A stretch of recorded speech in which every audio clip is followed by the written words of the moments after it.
नमस्कार मित्रांनो, पाठपुरावा चॅनलवरती मी तुम्हा सर्वांचे मनापासून स्वागत करतो। मित्रांनो, तक्रार अर्ज केल्याच्या नंतर त्या तक्रारीवर काहीही होत नाही। मित्रांनो, एखादी तक्रार अर्ज तुम्ही दाखल केलात, ती दाखल केल्याच्या नंतर 2 महिने झाले, 4 महिने झाले, 5 महिने झाले, 1 वर्ष झाला, 2 वर्ष झाली, 3 वर्ष झाली, अशा कमेंट मला येतात की साहेब 2-2 वर्ष झाली तर तक्रारीवर काहीच होत नाहीये। त्या तक्रारीची शासकीय अधिकारी दखलच घेत नाहीयेत। काय करायचं काय सुचत नाही आणि एक कायद्यांवरचा विश्वास उडत चाललेला आहे। म्हणजे सेवा हमी कायदा असेल, दप्तर दिरंगाई कायदा आहे, एखाद्या शासकीय अधिकाऱ्याच्या टेबलावरती 7 दिवसाच्या वरती फाईल पडली नाही पाहिजे, म्हणजे 7 दिवसामध्ये प्रलंबित राहिली नाही पाहिजे, लगेचच त्यांनी ते प्रकरण निकाली काढायचं आहे, अशा प्रकारचे कायदे आहेत। मित्रांनो, 1-1 वर्ष झाला तरी एखादं प्रकरण शासकीय अधिकाऱ्याच्या टेबलावरती धूळखात पडलेलं असतं, पण टेबलावरती नसतं असते, मुळात ते कचऱ्याच्या कुंडीत गेलेलं असतं आणि नंतर त्यांना कधीतरी ते शोधावं लागतं। तर मित्रांनो, या व्हिडिओच्या माध्यमातून एक सत्य उदाहरण, ज्वलंत उदाहरण मी तुमच्या माहितीसाठी घेऊन आलेलो आहे। मित्रांनो, 1 वर्ष झाला मी एक तक्रार दाखल केली होती। माझ्या मागे स्क्रीनवरती तुम्हाला एक तक्रार दिसते, या ठिकाणी तुम्ही बघाल तर माननीय आदितीताई तटकरे, महिला व बाल कल्याण मंत्री, महाराष्ट्र राज्य मंत्रालय। तर मंत्रालयामध्ये मी एक तक्रार दाखल केलेली होती आणि ही तक्रार कधी दाखल केलेली आहे, या ठिकाणी बघा पोच घेतलेली आहे। तर मुद्दा म्हणून मी तुम्हाला पोच दाखवतो। तर 31/10/2023 मध्ये 10व्या महिन्यामध्ये मी तक्रार दाखल केली। 2024 संपलं, आता 2025चा जानेवारी महिना सुरू आहे। मित्रांनो, या तक्रारीबाबत मला कोणताही आन्सरच मिळत नव्हतं, म्हणजे मी याचा पाठपुरावाच मुळात केला नव्हता। तर या ठिकाणी जर मी पाठपुरावा केला असता तर मला दुसऱ्या महिन्यामध्ये लगेचच उत्तर मिळालं असतं, मला 1 वर्ष थांबायची गरज लागलीच नसती। तर ते नेमकं कसं, हे असं होतं तरी कसं?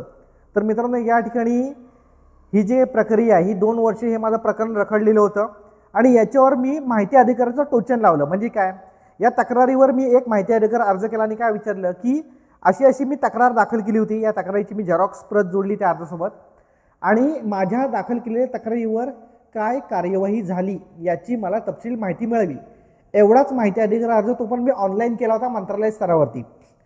आणि हा ऑनलाईन माहिती अधिकार अर्ज मी डिसेंबर 2024 मध्ये केला होता आणि आता हा लगेचच 2025 आहे, जानेवारी 2025 मला लगेच त्यांचं धडाधड उत्तर आलं, खडाखड। ते उत्तर त्यांचं काय आलं, त्यांनी ह्या 2 वर्षामध्ये माझ्या तक्रारीवर काय संशोधन करत होते याची माहिती मला मिळाली आणि अतिशय अशी धक्कादायक माहिती आहे।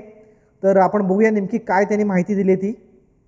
तर याची तक्रार आहे माझी, या ठिकाणी बघाल तर महिला आर्थिक विकास महामंडळासंदर्भात ही जी तक्रार होती, त्या तक्रारीवर काय कार्यवाही झाली याचीच मी माहिती मागितलेली होती। म्हणजेच काय, 2 वर्षामध्ये 1-2-1.5 वर्ष जे काय माझ्या तक्रारीला झालं, ते तक्रारीवर काय संशोधन करत होते, कुठल्या विभागाकडनं कुठे तक्रार केली, कुठून कसे पत्रव्यवहार झाले याची मी माहिती मागितलेली होती। मुळात प्रत्यक्षात त्यांनी काहीच नव्हतं केलं आणि काहीच केलं नाही, तर आता उत्तर तरी माहिती अधिकार काय द्यायचं? तर त्यांनी सरळ साधं उत्तर द्यायला पाहिजे होतं की माहिती उपलब्ध नाही, कारण की त्यांनी काहीच केलं नव्हतं 2 वर्ष। पण आता देणार तरी कसं काय असं उत्तर? आणि हा ऑनलाईन माहिती अधिकार कसा केला, काय केला, याच्या संदर्भात मी मागच्या वेळेला व्हिडिओ बनवलेला आहे, तुम्ही ती व्हिडिओ बघू शकता। या ठिकाणी त्यांचं जे इंटरेस्टिंग पद्धतीने उत्तर जे आलेलं आहे ते आता आपण बघूया। या ठिकाणी तुम्ही बघाल तर मला त्यांनी हे पत्र पाठवलेलं आहे, माहिती अधिकार अधिनियम 2005 अंतर्गत माहिती पाठवण्याबाबत। मुळात मी तुम्हाला एक गोष्ट स्पष्टपणे या ठिकाणी सांगतोय की माहिती अधिकार कायद्यामध्ये उपलब्ध असलेलीच माहिती म्हणजे देणे अपेक्षित असते। माहिती तयार करून देणे, माहितीचे खुलासे देणे, हे आम्ही असं केलं, ते तिकडून तसं झालं, ते तिकडून तसा गेला आणि इकडून असा आला, असे कोणत्याही प्रकारची उत्तरं हे माहिती अधिकार कायद्यामध्ये देणे अपेक्षितच नाही, कशी तरतूदच नाही आहे। म्हणजे हे कायद्याला पूर्णपणे विसंगत आहे, कायद्याला धरूनच नाही की खुलासे देणे किंवा त्याच्यावरती काय प्रतिउत्तर हे टीका टिप्पणी करणे। तर तरी पण त्यांनी आता माझ्या तक्रारीवर त्यांनी काहीच केलं नव्हतं, करणार तरी काय दुसरं, म्हणून त्यांनी प्रश्न आणि उत्तर असा एक खेळ त्यांनी खेळलेला आहे। या ठिकाणी तुम्ही बघूया आपण कसा विषय येतो। बघा, माहिती अधिकार अधिनियम 2005 अंतर्गत 26/12/2024चा अर्ज महिला व बाल विकास विभाग यांच्या मार्फत 3/1/2025 रोजी या कार्यालयात प्राप्त झाला। म्हणजे माझा ऑनलाईन माहिती अधिकार अर्ज किती 3/1/2025 रोजी, म्हणजे याच महिन्यात 3ऱ्या महिन्यात प्राप्त झाला आणि लगेचच त्यांचे खडाखड सुरुवात झाली। माझ्या तक्रारीच्या अनुषंगाने त्यांनी विचारपूस केली लगेच खडाखड। तर ही विचारपूस त्यांनी तेव्हाच केली असती, मी तेव्हाच जर माहिती अधिकार अर्ज केला असता तर मित्रांनो, हे मुद्दा म्हणून मी 1 वर्ष का ठेवलं, तर तुम्हाला एक सांगण्यासाठी की तुमच्या तक्रारीवर किती वर्ष होत आहेत हे महत्त्वाचं नाही आहे। तर तुम्ही एखाद्या विभागात तक्रार केली ना, 1 ते 1.5 महिना थांबायचा आणि 1.5 महिन्यानंतर लगेचच माहिती अधिकाऱ्याला अर्ज लावायचं की माझ्या तक्रारीवर झालेल्या कार्यवाहीविषयी मला माहिती मिळावी. 100% त्यांना माहिती देणं भाग आहे. तुमची तक्रार ही पडून राहणार नाही, कचऱ्याच्या कुंडीत राहणार नाही, त्याच्यावर कार्यवाही सुरू होईल. तर बघूया आपण त्यांनी काय नेमकी. नंबर 1 बघा, या ठिकाणी लोकसंचालित सार्वजनिक केंद्र याच्याविषयी मी तक्रार केली होती. मागील 2 वर्षातील लेखापरीक्षण अहवाल ऑडिट पूर्ण केले नाही तरी वार्षिक सर्वसाधारण सभा आयोजित करून कोणत्याही अधिकृत खर्च न दाखवता सभा घेतली आहे. हा माझ्या तक्रारीतील एक मुद्दा आहे. तर त्याच्या अनुषंगाने बघा, यांनी सारवासारव काय केले. लोकसंचालित सार्वजनिक केंद्र रत्नागिरी या संस्थेने मागील 2 वर्षातील लेखापरीक्षण अहवाल ऑडिट पूर्ण करण्याचे काम सीए यांच्याकडून चालू होते यांच्याकडून चालू होते, केले का नाही पूर्ण. मग तर 14ची सभा घेण्याकरता सीएकडून टॅली डाटा रिपोर्टवरून झालेला जमा खर्च टेंटेटिव्ह घेऊन सभेमध्ये सन 2022-23चा एकत्रित जमा करून सभा आयोजित करण्यात आली होती. अशी काय फिरवाफिरवी यांनी जी केली, म्हणजे या मुद्द्यावरून तुम्हाला काहीच कळलं नसेल तर मला पण काही कळलं नाही नेमकी यांनी काय केले, कशी काय फिरवाफिरवी केली. वार्षिक सर्वसाधारण सभा कधी घेतो, मागचं जमा खर्च तर वाचून दाखवायला लागतो. हे काम चालू होतं आणि हे होतं आणि ते होतं, हे कशाला सांगायला पाहिजे, तरी पण सांगितलं आपल्याला. मग जाऊ दे. 2 नंबरचा मुद्दा, सब प्रोजेक्टमध्ये नाचणी खरेदीमध्ये गैरव्यवहार झाला आहे. तसेच स्थानिक महिलांकडून नाचणी खरेदी न करता व्यापाऱ्याकडून 10 टन नाचणी खरेदी करण्यात आलेली आहे. सदर बाब खरे आहे का, असल्यास त्याचे कारण काय, या खुलासा काय. हा माझ्या तक्रारीतील मुद्दा आहे. हे माझ्या माहिती अधिकारावरती आन्सर नाही आहे, हे माझ्या तक्रारीतील मुद्द्यांचं ते आन्सर देत आहेत. हे काय प्रकार हा नक्की त्यांना काय कळला नाही की काय, त्यांचं त्यांनाच माहिती. पण ते आता बघूया आपण त्यांनी काय उत्तर दिलेलं आहे ते. मुळात म्हणजे या मुद्द्याविषयी मी थोडं स्पष्ट करतो की महिला आर्थिक विकास महामंडळाअंतर्गत जे स्थानिक लेवलला लोकसंचालित सार्वजनिक केंद्र जे काम करतात त्याच्या अंतर्गत सब प्रोजेक्ट चालत आहेत, उपप्रकल्प, आणि त्याच्यामध्ये स्थानिक महिलांकडून पिकवलेल्या पिकावरती प्रक्रिया करण्याचा ही त्यांचे प्रोजेक्ट आहेत असे. आणि तिथं देखील आमच्या इथे एक प्रोजेक्ट चालू होता, नाचणीवरती प्रक्रिया. तर नाचणीवरती प्रक्रिया हा प्रोजेक्ट आहे, महिला नाचणी करतात म्हणून तो प्रोजेक्ट केलेला आहे. आणि महिलांकडनं नाचणी खरेदी करून त्याच्यावरती प्रक्रिया महिलांनाच करायला लावायची, असा एक चांगला प्रोजेक्ट आहे तो. तर ह्यांनी काय केलं आहे, व्यापाऱ्याकडनं 10 टन मागवली. तर ती का मागवले तर बघूया. सब प्रोजेक्ट नाचणी प्रक्रिया उद्योग याची निवड झाल्यानंतर सब प्रोजेक्टकरिता नाचणी खरेदी प्रक्रिया राबवण्यात आली.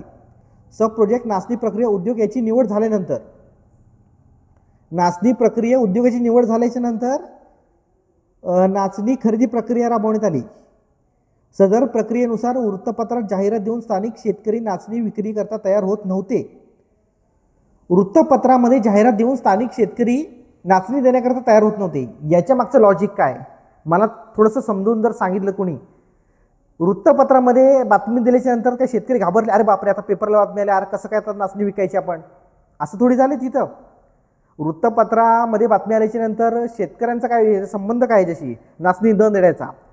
शेतकऱ्याकडे समजा नाचणी होती, महिलांकडे नाचणी होती, महिला नाचणी पिकवत आहेत, त्याच नाचणीचा चांगला दर त्याला जर मिळणार असेल, त्याच्यावरच जर महिलांनी उभारलेलं युनिट जर प्रक्रिया करणार असेल तर अडचण काय आहे.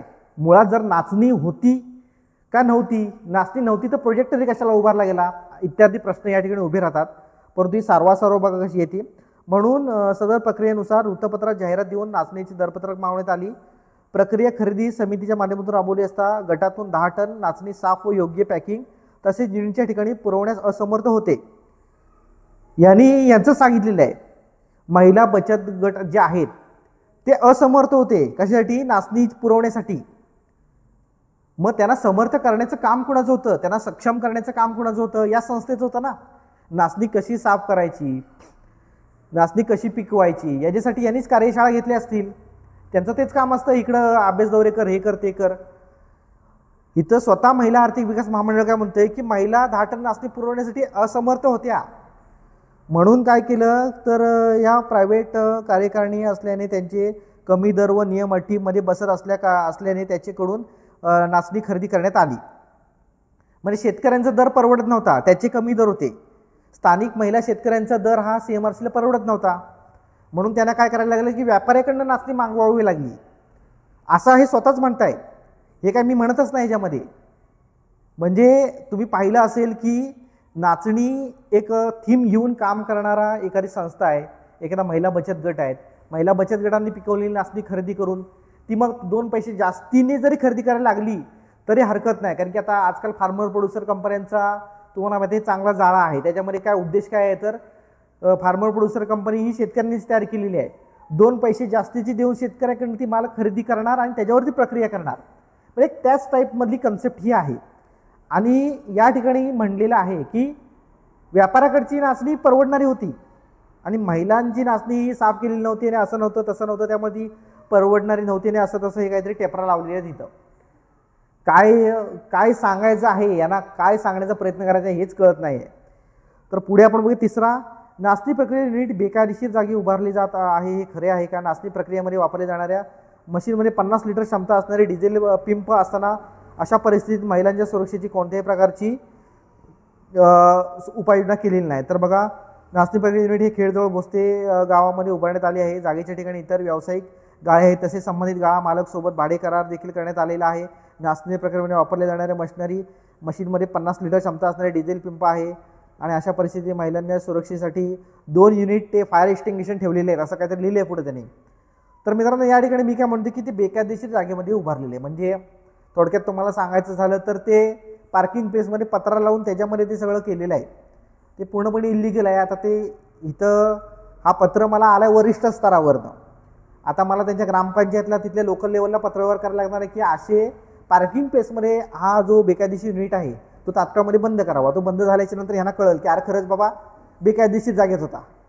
म्हणजे अशा प्रकारचं यांचं काम आहे, म्हणजे वरिष्ठ स्तरावरचं काम आहे, हे हाय क्वालिटी आणि हाय लेवलचं काम आहे. त्यामुळे आपण ह्याच्यावरती टीका टिप्पणी करू शकत नाही. परंतु थोड्या दिवसामध्ये ग्रामपंचायतीला सांगून तात्काळमध्ये बेकायदेशीर जागेमध्ये असलेले युनिट ते मी बंद करायला लावतो. म्हणजे त्यांचे जरा डोळे उघडतील की अरे बापरे खरंच ते बेकायदेशीर जागेमध्ये होतं आणि आपल्याला ते सुचलंच नाही, की सुचायचंच बंद होईल त्यांना. ते बघूया कसं काय ते होईल. ते पुढे आपण बघूया. या ठिकाणी बघा, हे फायर एक्सटिंग्विशन आग विझवण्यासाठी घेतलेले आहेत आणि महिलांचा 2 लाखाचा विमा काढलेला आहे. या ठिकाणी अशी सारवासारव केलेली आहे. अनधिकृत जागेत बेकरी युनिट उभारले जात आहे, हे खरं आहे का? हे जागा मालकासोबत करार करण्यात आले आणि असं तसं काहीतरी हे काय लिहिलं आहे ना, काहीच कळत नाही. माझा मुद्दा काय की अनधिकृत जागेमध्ये केलेलं आहे, म्हणजे स्पष्ट आहे की ते पार्किंग प्लेसमध्ये आहे. त्याचे फोटो मी लावले होते, पार्किंग प्लेसमध्ये ते सगळं पत्र लावून केलेलं होते. आणि हे म्हणते की जागा मालकासोबत करार केलेला आहे. करार आहे दुसरीकडं, युनिट आहे तिसरीकडं. ते थोड्या दिवसामध्ये मी तुम्हाला सांगितल्याप्रमाणे ग्रामपंचायतीला लेटर देऊन ते आपण बंद करायला लावू. त्याच्यानंतर 5 नंबर, मार्फत आपल्याला कुठल्याही प्रकारे वाहन देण्यात आले आहे का? असल्यास सदरची वाहनाची सद्यस्थिती कळवावी. लोकसंधी साधन केंद्र मार्फत हे वाहन देण्यात आले होते आणि सध्याची वाहनाची परिस्थिती सुस्थितीमध्ये आहे. त्या वाहनाचं किलोमीटर जर मागून घेतलात तर तुम्हाला कळलं हे जवळजवळ किती बरेच वर्ष झाली त्या वाहनाला, 2-3 वर्ष काहीतरी जास्त झाली. पार भंगार, नवीन वाहन, शासनाचं वाहन, शासनाचा पैसा, नागरिकांचा पैसा, आणि त्या वाहन एकदम सडला होता सगळा वाहन. तो वाहन सडलेलाच आहे आता पण. ते काय तर दुरुस्त डागडुजी केलेली आहे त्याला. त्याची किलोमीटर जर आपण काढली ना तर लगेचच कळतं किती वापर त्याचा झाला आणि काय झालं आहे आणि कुठं कुणी कसा फिरवला आहे. त्याचं ब्लॉग बुक ठेवायला पाहिजे होतं, म्हणजे तो वाहन कुठं कसा फिरला याचे तुझा तपशील मिळेल. तर ह्या कुठलाही काय मेंटेन केलेलाच नाही आहे. त्याची माहिती घेतल्याच्या नंतर हा प्रकारसुद्धा उघडकीस येईल. पण मित्रांनो, एखादा मी मुद्दा मांडतो की ते वाहन सुस्थितीत नाही आहे तर ह्या ठिकाणी हे सारवासारव केलेलं आहे. ॲक्सेप्ट नाही करणार की बाबा हो खरंच चुकी झाली, नाही ॲक्सेप्ट करायचा विषयच नाही. तर या ठिकाणी याची सखोल चौकशी करण्याची गरज आहे. पुढे बघा, या ठिकाणी हिशोब दप्तराची वरिष्ठ स्तरावरून कारवाई करण्यात यावी. नोंद घेतलेली आहे, आवश्यकतेप्रमाणे मावी मुख्यालयाद्वारे कारवाई करण्यात येईल. म्हणजे वरिष्ठ स्तरावरून कारवाई व्हावी अशा प्रकारचं मी या ठिकाणी म्हटलेलं होतं. या ठिकाणी जनमाहिती अधिकाऱ्यांनी सही केलेली आहे. तर मित्रांनो, जनमाहिती अधिकारी मी मगाशी सांगितल्याप्रमाणे माहिती अधिकार कायद्यामध्ये स्पष्टीकरण देणं अपेक्षितच नाही आहे ना. तुम्ही स्पष्टीकरण देता हे असं झालं हे तसं झालं. माहिती उपलब्ध आहे म्हणजे काय कार्यवाही केली असेल तर, नसेल तर विषय सोडून द्यायचा की माहिती उपलब्ध नाही आहे.